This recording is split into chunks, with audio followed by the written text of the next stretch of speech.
Kalabaw at ang Kabayo, Grade 3 Filipino, Quarter 1. Isang magsasaka ang nais manirahan sa ibang bayan, kaya isang araw ay inipon niya ang kanyang mga gamit at inilulan sa kanyang alagang kabayo at kalabaw. Maaga pa ay sinimulan na nila ang mahabang paglalakbay. Makaraan ang ilang oras, nakaramdam ng matinding pagod at panghihina ang kalabaw dahil sa bigat ng kanyang pasang gamit.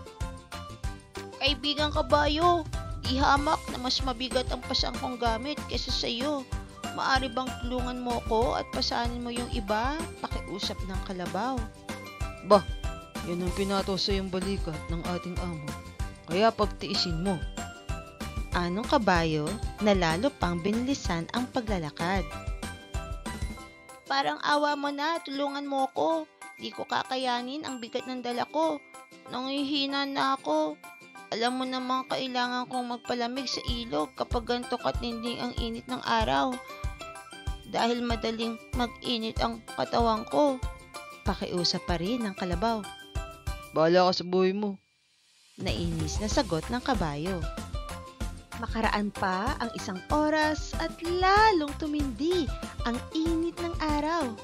Di nagtagal, ang kalabaw ay iginupo ng bigat ng kanyang dala at siya ay pumanaw.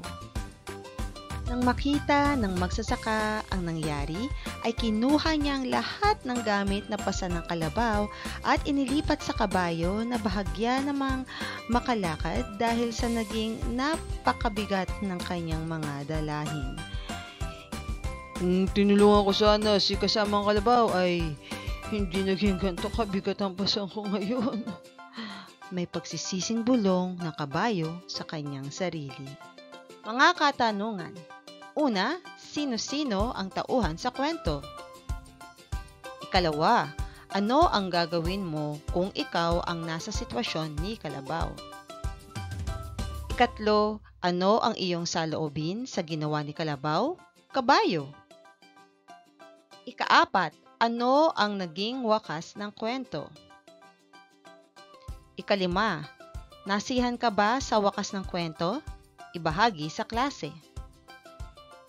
Ikaanim, kung bibigyan ka ng pagkakataon, anong wakas ang ilalapat mo sa kwento?